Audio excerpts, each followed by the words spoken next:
About a month ago, Michael Moriarty wrote an article that was not accurate.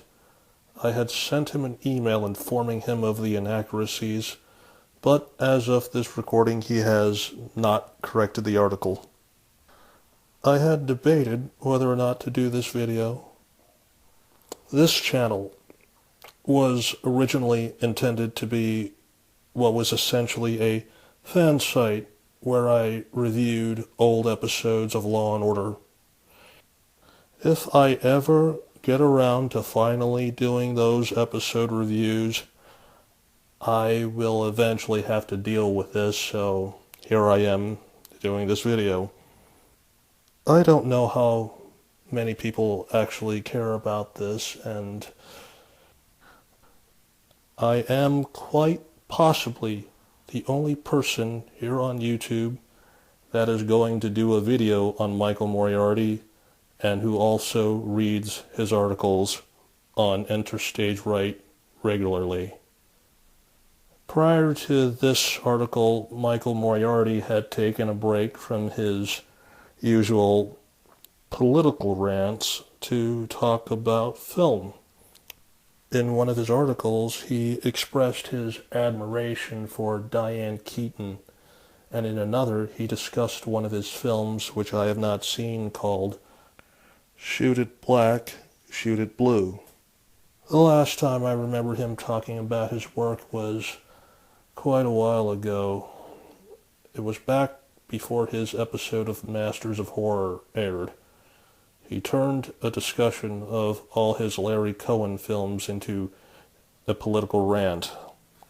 I've checked online to see if I can find that interview, but it does not seem to exist anymore.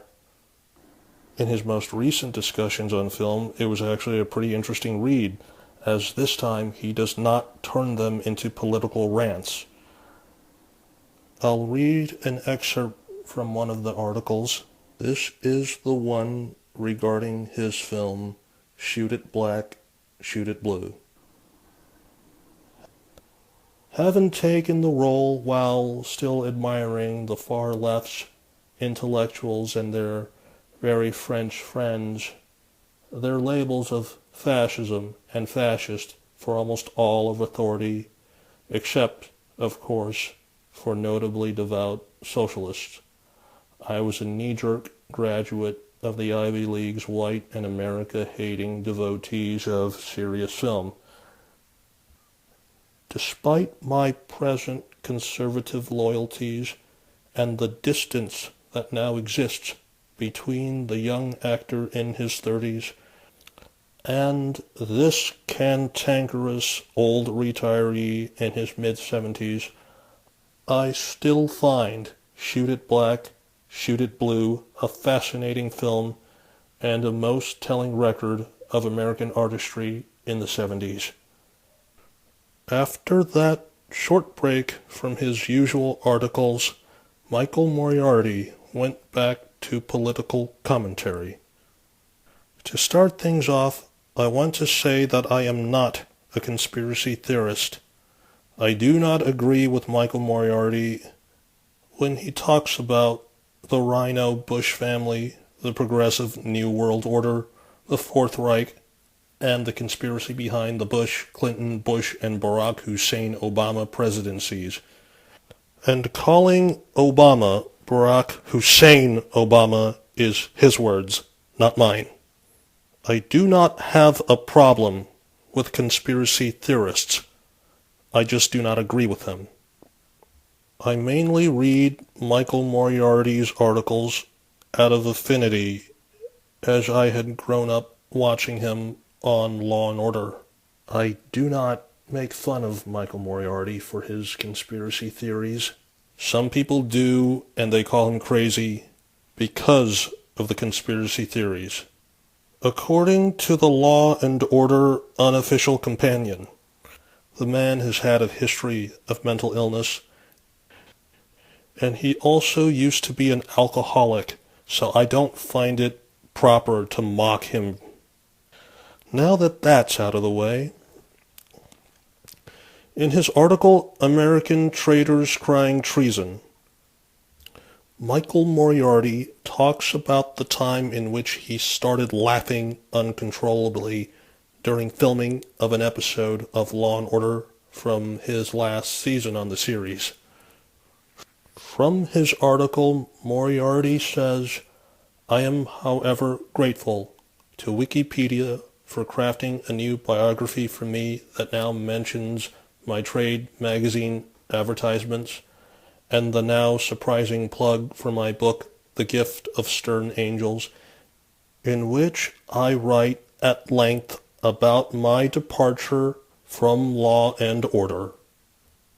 As for NBC's claim that I was fired because of erratic behavior, I had already quit publicly. I had announced that decision in those aforementioned trade ads, which stated clearly my decision to leave Law and Order and, as I recall, America." So far, everything is fine in the article, but here is where the problem begins. As for my laughter during this so-called erratic behavior, one of Law and Order's and that particular episode's witness testified to having had one of his vital organs removed while he slept on a park bench. Who is going to believe that? The possible writer of that episode, Arthur Forney? I'm sure I'm mispronouncing his name. Apparently, he described my laughter as erratic behavior. I was unavoidably laughing at a still hilarious plot device that had lines like, "I woke up without my liver," or was it a kidney? Who cares? Now I actually agree with Michael Moriarty.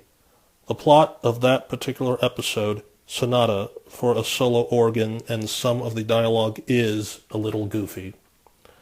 I do vaguely remember an interview with Chris Noth where he mentions how much he hated his line where Logan makes a wisecrack, where he says something to the effect of, "Talk about your pickpocket."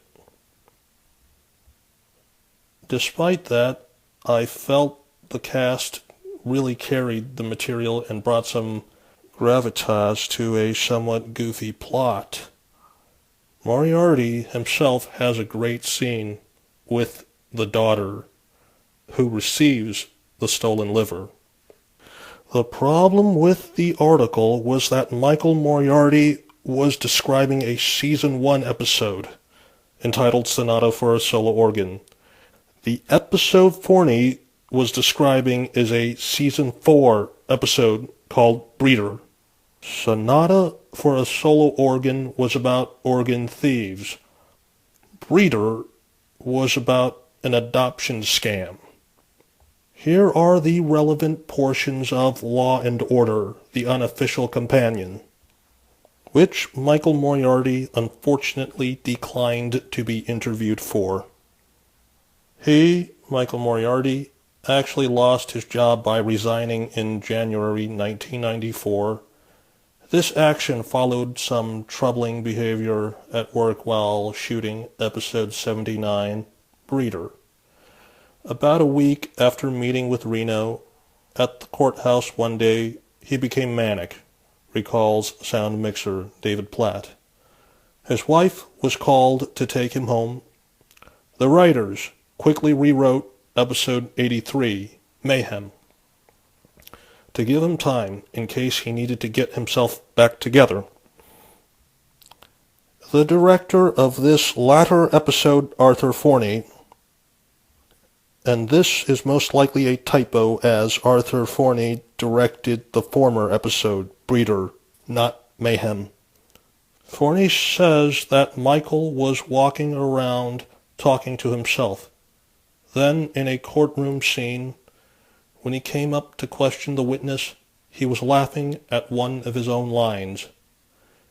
When he did that crazy take, you could hear mumbling in the courtroom, and I think he knew something was wrong.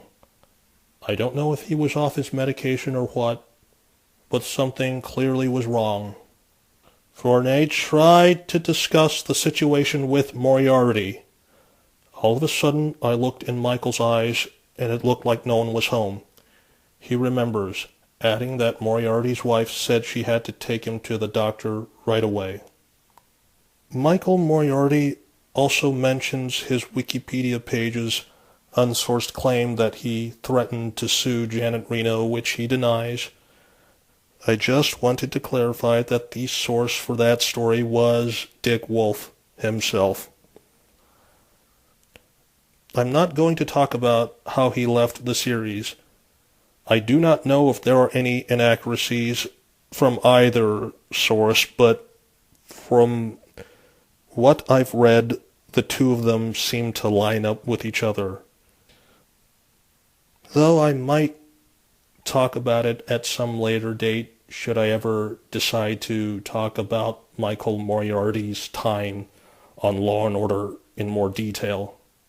The only thing that's definitely incorrect is Michael Moriarty's account of the story behind the filming of Breeder. Anything else would just be he said, he said. If on the off chance that Michael Moriarty should ever see this video, I just want to say that I mean no disrespect. I am not pointing out the inaccuracies in the article because I dislike Michael Moriarty. I'm doing this because I'm a fan, having grown up watching Law and Order. And I really would like to read his side of the story. I do not believe he intentionally put misinformation in the article. He's in his 70s, and this was 25 years ago. So he's not going to remember every single detail. I believe he was merely misremembering. I do not have a copy of The Gift of Stern Angels, so it might be covered accurately there. I really would like to read an accurate version of Michael Moriarty's side of the story regarding everything that's in the companion, such as the story where he laughs at every one of his lines and his rebuttal to everything else that was in the companion, because it really is great reading him talk about his work, just like he did in his article on Shoot It Black, Shoot It Blue, and in some of the other interviews that I've read where it was just him talking about films. No politics, just film analyses. They really were great to read.